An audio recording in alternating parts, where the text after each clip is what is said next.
Bonjour, je suis Romain de France Autotech. Bonjour, je suis Didier Génaud de France Autotech.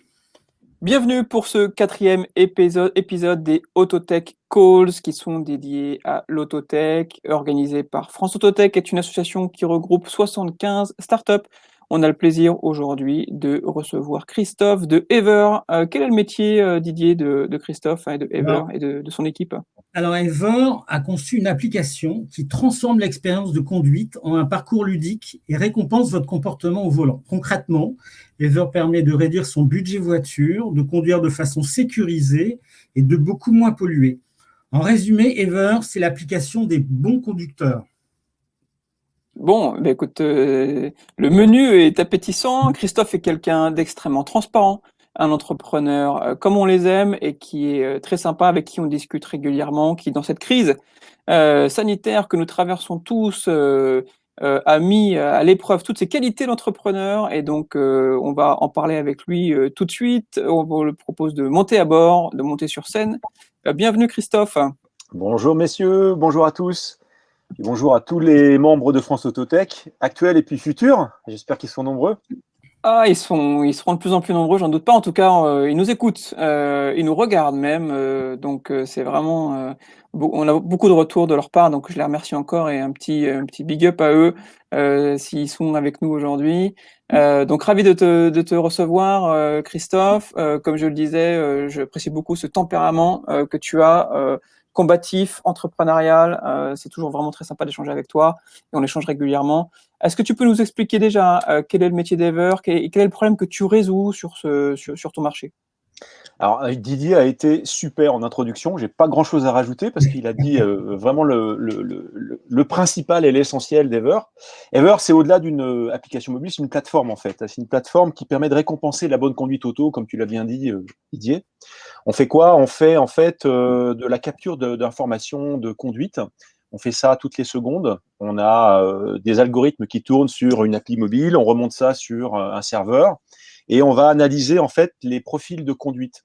Je dis bien les profils de conduite et pas les profils de conducteurs. Hein. On ne qualifie pas un conducteur, on qualifie une phase de conduite parce qu'on peut en changer hein, naturellement. Et le but justement, c'est d'en changer.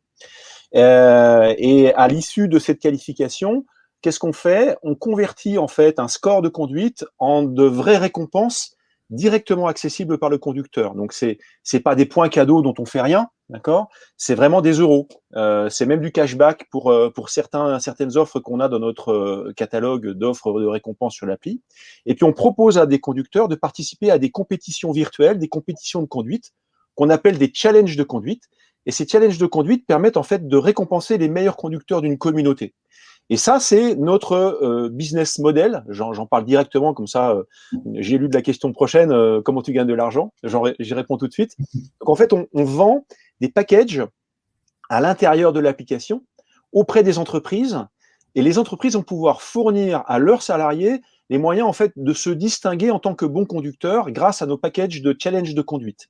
Et ensuite, l'entreprise va pouvoir offrir aux meilleurs conducteurs des cadeaux, des petits cadeaux ou des cadeaux plus significatifs, c'est eux qui choisissent, pour pouvoir motiver toujours cette activité qu'on appelle une activité d'éco-conduite. En fait, dans les entreprises, souvent, qu'est-ce qui se passe pour réduire l'impact carbone, réduire le risque accident, réduire les coûts de carburant? C'est qu'on forme tout le monde à l'éco-conduite.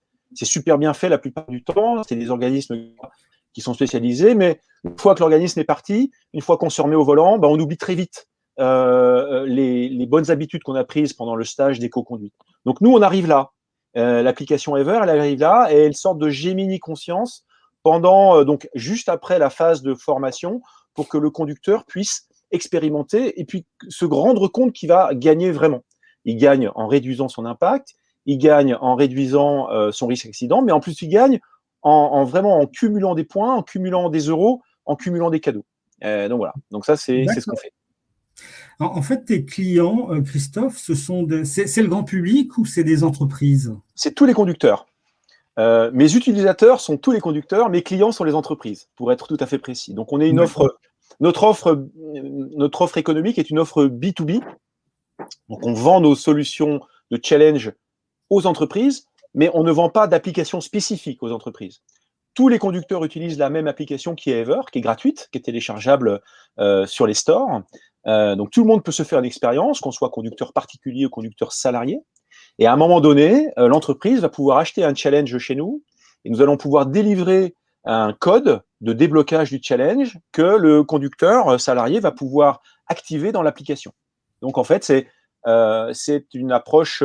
Alors si on veut résumer un peu, mais c'est pas tout à fait ça, mais on peut résumer en B2B2C. En fait, nos conducteurs sont des utilisateurs gratuits et nos clients sont les entreprises. Ok, super. Et quand on crée une boîte, une startup, a fortiori, on fait des tests, on apprend, on a une période de learning, et puis souvent on est amené à pivoter pour vraiment trouver le product market fit. Et puis une fois qu'on l'a trouvé, c'est comme ça qu'on grandit. Est-ce que tu as eu l'occasion de pivoter? Est-ce que tu as trouvé ton market fit rapidement? Et s'il y a des futurs entrepreneurs qui nous écoutent, quel conseil tu donnerais à ceux qui lancent leur boîte pour aller le plus rapidement possible? Alors oui, ça c'est une expérience qu'on a eue. Donc Ever, en fait, c'est une startup qui est maintenant assez ancienne, en fait. Hein. On est une vieille startup finalement, puisqu'en fait, moi j'ai créé la boîte en 2012, donc ça fait, on est en 2021, ça fait 9 ans. Hein. Et on a eu une première vie. Donc on a commencé très très vite en bootstrap, on n'a jamais levé. Et on a eu la chance de trouver nos premiers clients assez vite. Qu'est-ce qu'on vendait à l'époque? Bon, on vendait un peu le principe d'Ever, mais sans la marque. En fait, on vendait des applis en marque blanche pour le compte de grands clients du monde automobile. Ça a été une première vie de l'entreprise qui était sur le papier très intéressante parce qu'à chaque fois qu'on signait un nouveau client, c'était un très gros contrat, ça amenait beaucoup de cash. Donc on a pu s'autofinancer et croître sur les premières années de manière assez significative. On a pu embaucher, on a pu se structurer, on a pu intégrer aussi des structures comme Station F, par exemple, à ce moment-là. Et puis, à un moment donné, on a eu un problème. On a eu un problème parce que notre objectif de diffuser le maximum d'applications mobiles pour avoir le maximum de conducteurs, entre guillemets, qui expérimentent la solution de la conduite récompensée, en fait, on n'a pas pu la maîtriser. On a développé des applis. On s'est rendu compte qu'une fois que les applis étaient livrées, il fallait les maintenir. Pour les maintenir, il fallait du people. Ça devenait très difficile et très compliqué à maintenir plusieurs applications et les faire évoluer, etc., etc. Et puis, non seulement ça, c'est qu'on avait du mal derrière à accompagner nos clients pour démultiplier le nombre d'utilisateurs sur leur propre base installée. On s'est rendu compte que c'était pas leur métier, que c'était pas encore notre métier non plus, qu'il y avait quelques difficultés à vraiment développer cette base installée. Et finalement, l'impact qu'on voulait au départ dans notre mission, l'impact n'existait pas. En fait, on n'avait vraiment pas suffisamment de conducteurs connectés à ces différentes plateformes. Et en gros, il n'y avait pas de rentabilité à terme, ni pour le client, ni pour nous finalement, parce que le business allait s'épuiser. En plus de ça, à chaque fois qu'on signait un gros client, déjà on mettait 1 an, voire 1 an et demi à le signer, donc cycle de vente super long. Mais une fois qu'on le signait, je devais embaucher 5 ou 6 personnes dédiées à ce client. Et pendant 1 an, on ne travaillait que plus que pour ce grand client-là, ou quasiment plus que pour ce grand client-là, parce qu'il fallait le livrer, il fallait répondre à son besoin et à ses attentes. Donc beaucoup de contraintes, très peu de scalabilité, une sorte de plafond de verre, et puis pas de possibilité de déployer et de démultiplier notre approche pour convertir le plus de conducteurs possible sur le marché. Donc effectivement, en 2018, on a commencé à réfléchir pour voir comment on pouvait se réorienter ou pivoter, comme on dit, sur un business model beaucoup plus scalable, beaucoup plus maîtrisable, avec une augmentation de notre chaîne de valeur qui serait d'aller jusqu'au bout de la chaîne et donc de maîtriser également l'acquisition, la user acquisition, qu'on ne pouvait pas maîtriser dans le précédent modèle. Et donc, ça a donné Ever, qui a été lancé en 2019, en juin 2019, après beaucoup de remises en question, après quelques difficultés internes aussi, parce qu'il a fallu se séparer de certains collaborateurs. Comme c'est souvent le cas. Et certains collaborateurs ont décidé de partir. C'est la vie d'entrepreneur. C'est la vie d'entrepreneur. Voilà. Donc, c'est assez traumatisant, hein, je ne vous cache pas. Hein, en tant qu'entrepreneur, on en prend un coup dans la tronche quand même. quand vous avez des collaborateurs assez proches de vous qui vous disent non, bah, moi ça m'intéresse plus, je m'en vais. Hein. Bah, c'est comme ça, c'est la vie. On s'en remet. On a pu reconstituer une équipe à ce moment-là qui venait d'autres univers, plus B2C, pour pouvoir compléter justement nos compétences dans la user acquisition. Et on est reparti de plus belle avec une nouvelle équipe. Et on avait heureusement du cash pour réinvestir et réinjecter effectivement pour refaire une appli. Et une appli, c'est quand même pas anodin. Hein, c'est enfin pour tous mes amis de France Autotech qui font des apps mobiles, bah, ils savent sûrement que il suffit pas de claquer des doigts, c'est des coûts, c'est des difficultés techniques, c'est des évolutions technologiques qu'on maîtrise pas forcément, c'est beaucoup de R&D, c'est beaucoup de tests. Quand on veut que l'appli soit bien faite aussi. C'est-à-dire qu'il y a Oui, le côté voilà, donc technique, puis il y a l'UX, il y a le design, il y a tout ça. il y a tout ça. Donc il faut penser à tout ça, il faut qu'on maîtrise tout ça, il faut qu'on le fasse évoluer. Et donc voilà. Et donc on est reparti sur Ever, qui est maintenant une seule application pour tous les conducteurs, quelle que soit l'appartenance de ce conducteur à une entreprise ou pas. Ce qui nous permet, nous, de maîtriser notre acquisition user. Donc, en fait, on a financé en fait une première campagne d'acquisition qui nous a permis jusqu'en mars 2020, malheureusement, en mars 2020, nous a freiné un peu dans notre élan, mais jusqu'en mars 2020, d'acquérir 40 000 utilisateurs sur la plateforme et de démarrer un nouveau business model, de démarrer une nouvelle activité avec Ever. Voilà. D'accord, donc 2020 était un petit peu compliqué avec le Covid, comme pour tout le monde. Bah ouais. 2021, alors objectif en fin d'année, du coup, quels sont les résultats attendus? Alors, résultats attendus. Là, on est en train de lancer, là en ce moment, là, dans les prochains jours, on va lancer une campagne d'acquisition business développement pour le coup, complètement dédiée flotte d'entreprise. Donc là, on lance notre offre challenge privé flotte d'entreprise dans quelques jours. On travaille pour ça, je peux le dire comme ça, en plus ils verront la vidéo, donc ça leur fera plaisir. Mais ça nous fait plaisir aussi de travailler avec eux. C'est un accélérateur qui s'appelle Neoma Business School, Neoma Mobility Accelerator Business School. Donc c'est un accélérateur qui est basé à Rouen et qui nous accompagne sur la partie BizDev. Le problème qu'on a aujourd'hui, c'est que moi je suis tout seul dans la boîte à faire du commerce. On a 3 développeurs internes au niveau technique. On a 2 personnes en charge du community management et du marketing digital. Et puis il y a moi, et je suis le seul ayant le profil entre guillemets un petit peu commercial. Et donc je suis pas assez tout seul pour tout faire. Et donc l'idée c'est qu'on puisse profiter aussi des compétences et des personnes de Neoma pour nous accompagner sur ces 4 mois pour pousser notre nouvelle offre. Et donc ça, c'est quelque chose qu'on va faire à partir de la semaine prochaine. Ça va durer 4 mois. Et l'objectif, c'est de reconstruire notre funnel qu'on n'a pas construit l'année dernière. Parce qu'on ne l'a pas du tout construit. Il n'y a pas eu du tout d'activité depuis mars 2020 jusqu'en janvier 2021. On a eu une activité proche de l'électroencéphalogramme plat, quoi. Bah, il y a une coupure, effectivement, il y a eu une coupure assez nette, en fait. Hein. C'est vrai que ce sont des périodes qui sont, quand on est à la tête d'une entreprise, toujours compliquées à gérer, mais ça fait partie, encore une fois, des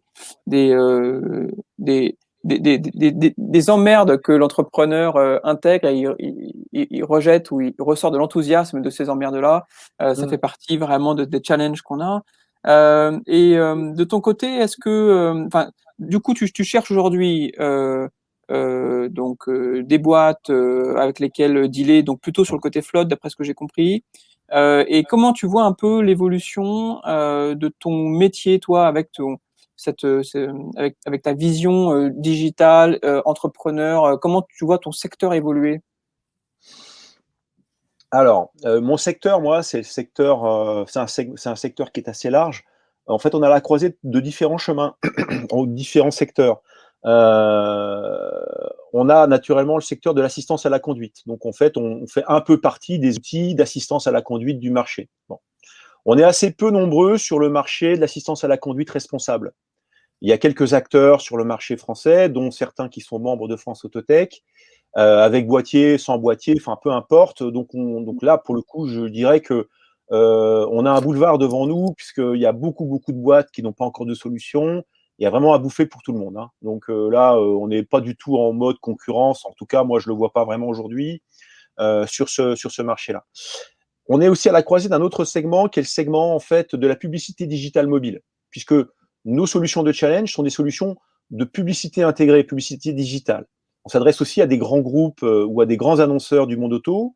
On a travaillé avec Vinci Autoroute, on a travaillé avec Club Identicar, on a travaillé avec Zenpark, Carventura, etc., qui ont choisi Ever pour communiquer leurs valeurs, communiquer leurs produits, leurs offres à l'intérieur d'un challenge sur une période donnée. Donc, on crée des événementiels de marketing digital embarqués. Là, on est relativement seul sur notre modèle.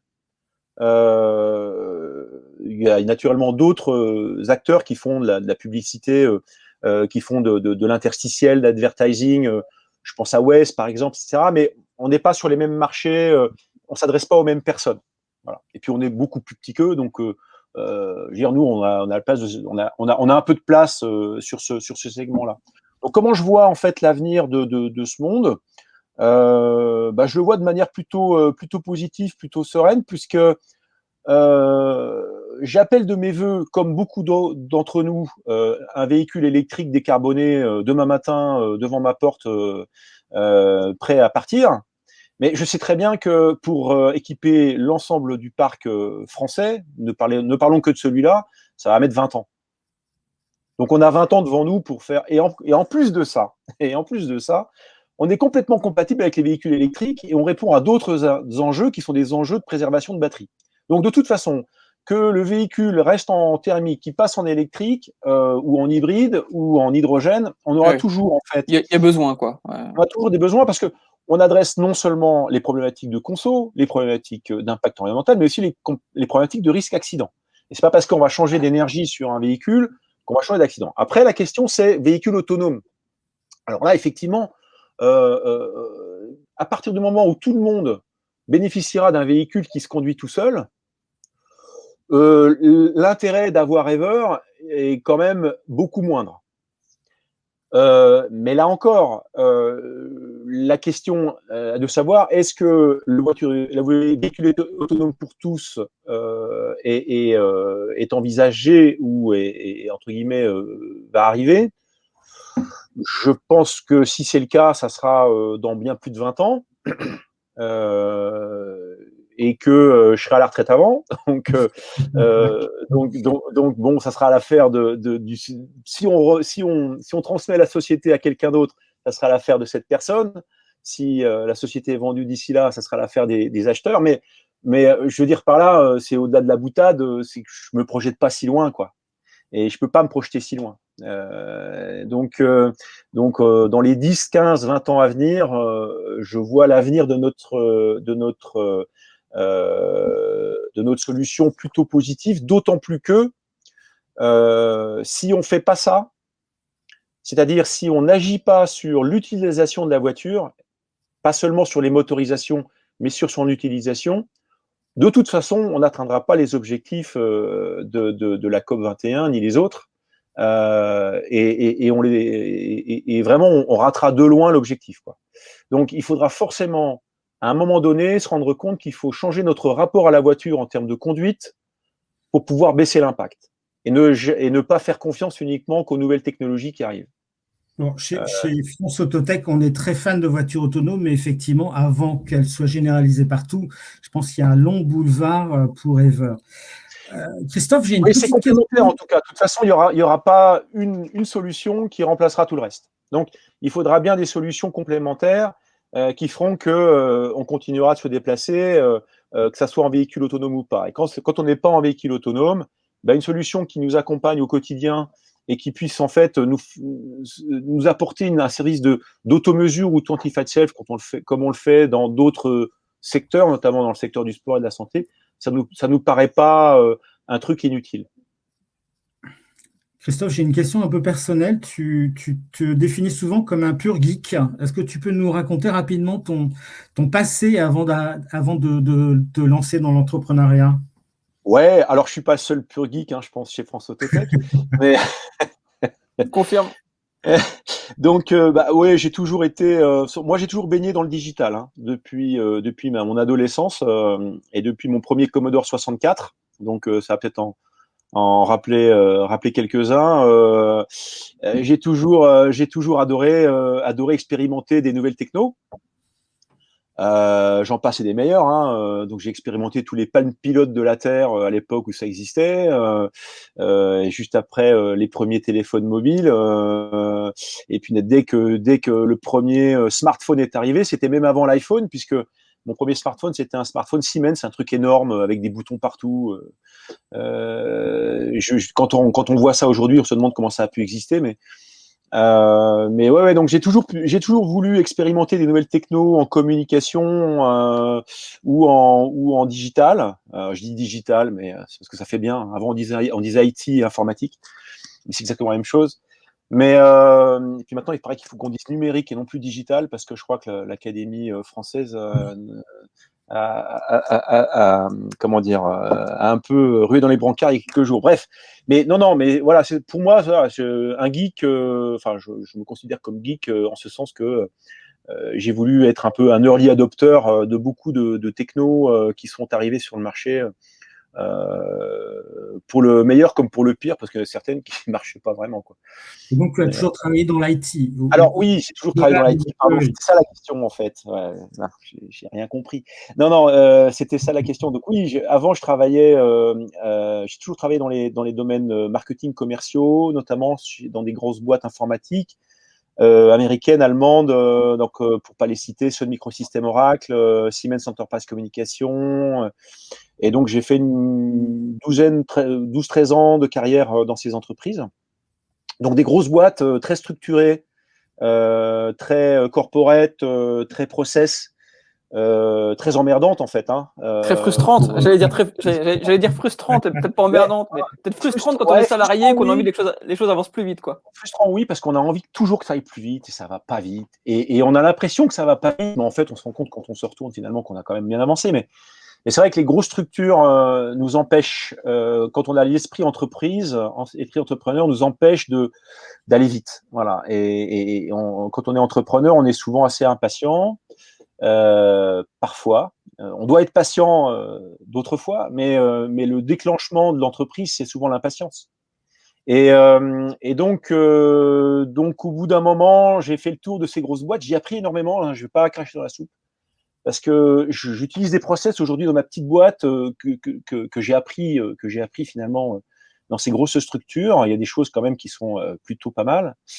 Je retiens une expérience que je retiendrai toute ma carrière, c'est celle chez Sun Microsystems, qui est une boîte absolument exceptionnelle. Et j'en parle encore avec des personnes qui sont passées par cette boîte. Et c'est une boîte qui moi, m'a appris énormément et qui m'a même appris à bosser, hein, pour tout le dire. Et donc voilà, c'est une époque. Ce microsystème ayant éclaté un peu après la bulle, s'étant fait racheter par Oracle en 2010. Et donc voilà. Donc oui, j'ai toujours baigné dans l'IT, j'ai toujours baigné dans le digital. Je faisais partie des équipes commerciales dans ces entreprises. Et puis chez Siemens, là, je me suis occupé un peu de télécom, notamment de TOIP. À l'époque où tout était encore PABX. Et là, j'ai dirigé l'équipe de vente France de Siemens Enterprise Communication pendant quelques années, avant de faire un MBA pour un peu m'ouvrir un peu les œillères et puis embrasser la carrière d'entrepreneur juste après. Alors justement, dans ta petite entreprise, quels sont les outils numériques ou de communication que tu utilises et qui font avancer Ever? Alors, j'en ai beaucoup. Il y en a beaucoup qu'on utilise maintenant au quotidien. Il y en a un qui arrive en tête de toute notre organisation depuis maintenant quelques années, depuis qu'on a pivoté, tiens, finalement. C'est en fait un outil qui fait partie de la suite Atlassian. Ça s'appelle Jira, J-I-R-A. Donc c'est un outil en fait d'organisation de process. Du style un peu Trello, je sais pas si, donc je pense que beaucoup de gens connaissent Trello, mais Trello c'est un simple Kanban, enfin en tout cas comme je le connaissais c'est ça, donc to do, in progress, done, reviewed, voilà. Et Jira c'est ça, mais c'est beaucoup plus que ça.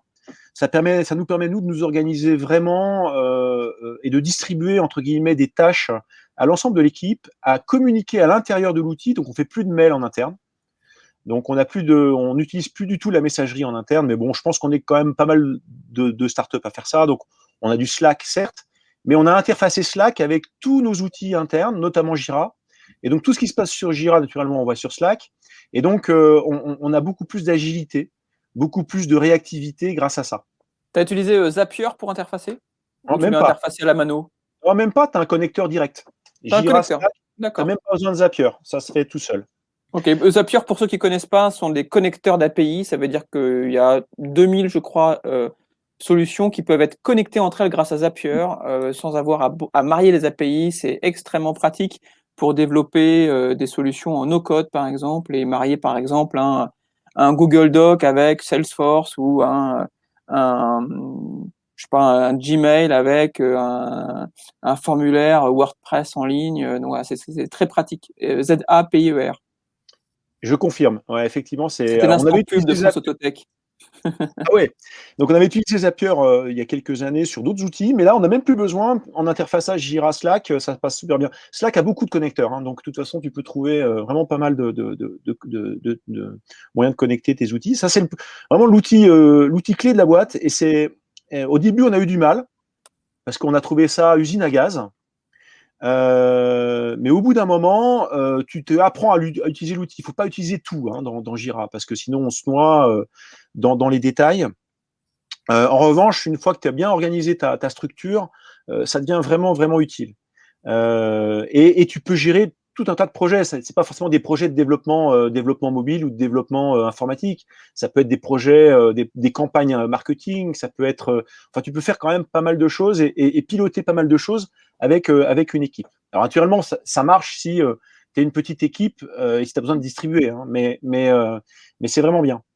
Le deuxième outil que je souhaiterais vous conseiller, parce que chez nous, c'est quelque chose qui est plutôt qui nous fait gagner quand même pas mal de temps, c'est Payfit. Alors Payfit, je ne sais pas si vous connaissez. Pour les bulletins de paie. C'est une plateforme qui te permet de gérer quasiment complètement ta problématique de paye, de cotisation, de déclaration URSSAF. Et ça marche super bien. Ça marche super bien et c'est super complet. Droit du travail étant un peu complexe en France, et on a, en tant que start-upper, du mal à suivre tout ce qui se passe. Juste un peu complexe, pas beaucoup, juste un peu.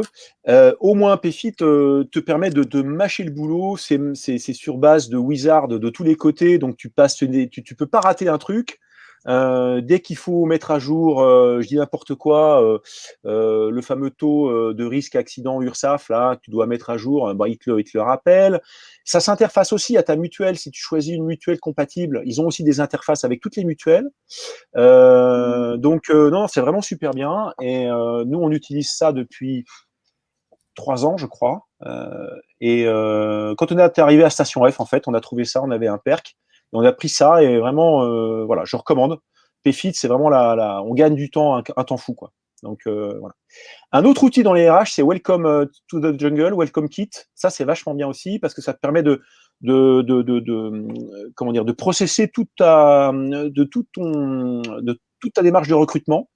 Naturellement, publier les annonces, certes, mais également ensuite passer les différents entretiens, informer tes collaborateurs d'un profil intéressant, etc. Donc, on utilise aussi Welcome to the Jungle sur la partie RH. Et puis, 2 derniers outils, là, plus dans le gros hacking. Il y en a un, c'est YAM. Je ne sais pas si vous connaissez YAM. Ça s'appelle Yet Another Mail Merge. Donc, en fait, c'est un plugin que tu rajoutes sur... alors, faut être Google. Hein. Faut être Google Mail. Donc, si tu n'es pas Google Mail, c'est peut-être pas facile à utiliser. Mais nous, comme on est Google Suite, on a utilisé ce plugin qui te permet en fait de générer des mailings très personnalisés, avec des champs personnalisés, mais sur la, comment dire, sans avoir de mise en page très très élaborée, comme si tu envoyais un mail à une personne que tu connaissais déjà, quoi. Donc en fait, bref.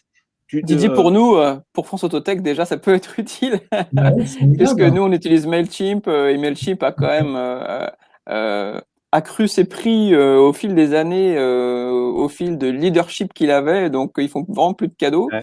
Donc, on note dans un coin ce petit outil parce on est Google Suite, Alors, effectivement. alors, attention, parce que si tu veux faire une newsletter bien élaborée, avec un petit peu de design, un petit peu de graphisme, etc., je pense que Mailchimp ou Mailjet, c'est mieux que Yam. Yam, c'est vraiment un mail simple. Voilà. Et en plus de ça, c'est vraiment dédié à la prospection commerciale. Donc, donc il faut voir. Alors, c'est pas très cher, hein. La licence doit être dans les 40 balles par an, hein, donc c'est rien. Et donc là, tu peux utiliser ça, quoi, par exemple. Et le dernier outil, c'est un outil qui est intégré à WordPress, qui nous permet, nous, de faire énormément d'améliorations de notre SEO sur notre site web. C'est Yoast, donc un autre Yet connu, ouais. Another, que vous connaissez peut-être, qui est un outil Ouais, qui qui est permet connu. d'optimiser la SEO sur des sites web de manière très didactique, très bien faite, et on n'oublie rien, quoi. Et là, c'est plutôt pas mal. Et instant pub aussi, avant de te poser la dernière question, et je laisserai après le soin à Didier de conclure. Instant pub pour netlinking.fr qui vous permet d'améliorer votre netlinking, qui est un expert de Google, dont je vous recommande également d'utiliser pour faire créer des backlinks extrêmement efficaces. Voilà. Alors, dernière question, et puis je laisserai donc au soin à Didier de conclure. Si tu as un conseil, Christophe, à donner à soit des entrepreneurs en place qui nous écouteraient, soit à des anciens collègues de l'IT avec qui tu as travaillé, soit à des étudiants qui voudraient créer une boîte en parallèle de leurs études ou une fois qu'ils seront sur le marché du travail, quel conseil tu donnerais, puisque tu as maintenant une expérience extrêmement intéressante et que personnellement je considère notamment que l'entrepreneuriat est un sport et que c'est en s'entraînant, en créant, en développant qu'on s'améliore. On ne devient pas champion olympique dès la première compétition, hein. Il faut un petit peu de bouteille. On peut le devenir, mais c'est souvent par coup de bol. Mais c'est vrai que quel conseil? Alors, il y a trois, comment dire, types de conseils qu'on pourrait donner en fonction des cibles que tu viens d'évoquer. Mais le premier conseil ou la première expérience que moi j'en retire, c'est l'endurance, quoi. C'est en fait, tu dis que c'est un sport, mais c'est un sport d'endurance. C'est-à-dire qu'il faut être résilient. Faut faut pas lâcher l'affaire, quoi. Hein, l'idée, c'est que si tu es convaincu que ton idée est la bonne, si en plus de ça, ton board te le rappelle toutes les semaines ou tous les mois, et que tu as des gens derrière toi, effectivement, qui croient dans l'affaire, malgré les difficultés quotidiennes qu'on peut avoir, il faut pas effectivement se décourager à la première occasion, quoi. Il faut effectivement faire preuve de résilience. Donc, alors c'est facile à dire, hein, mais pour ça, il faut être bien entouré. Moi, je pense que l'entourage familial, c'est clé. Là, je parle aux entrepreneurs principalement, ou même aux jeunes, aux étudiants qui veulent se lancer dans l'entrepreneuriat. C'est probablement plus facile pour un ou une étudiante qui sort de l'école, qui n'a pas encore de structure familiale à gérer, d'enfants à emmener à l'école. Et là, je dirais que profitez-en, c'est le moment idéal. Le risque, c'est que comme vous n'avez pas d'expérience professionnelle, vous perdiez un peu de temps au départ dans pas mal de choses, mais c'est quand même un des moments idéaux. Moi, c'était pas mon parcours. Mon parcours, c'était un parcours de salarié d'abord et d'entrepreneur ensuite. Mais surtout, alors quand on a par contre une structure familiale constituée, il faut que la famille soit derrière. Il faut que votre idée, elle soit validée déjà par la famille. Si c'est pas le cas, c'est difficile. Je dis pas que c'est impossible, mais c'est sûrement très difficile parce que vous vous retrouvez tout seul. Et donc là, ça doit être assez compliqué. Deuxième petit conseil, si on a encore un tout petit peu de temps, c'est ne pas hésiter Quelques secondes, Christophe. à communiquer à votre board très très très souvent de ce qui se passe dans l'entreprise. Alors quand je dis très très très souvent, je leur en parle pas tous les matins, hein, mais on essaye de faire une communication par mois, donc de l'activité, des objectifs, d'orientation, convoquer des comités stratégiques régulièrement qui nous permettent de proposer vos idées, d'avoir le retour de votre board. Ça, c'est important aussi. Voilà, donc communication la plus transparente possible et la plus sincère possible. Voilà les deux petits conseils que je me permettrai de vous donner, quoi. Mais voilà. Mais il y en a sûrement beaucoup d'autres. Mais ils sont très bons. Christophe, un grand merci pour tous ces conseils. Lors d'une prochaine édition, on abordera un deuxième chapitre de bons conseils. Merci aussi pour cette leçon de dynamisme et d'énergie et d'optimisme, à l'image des autres entrepreneurs Autotech.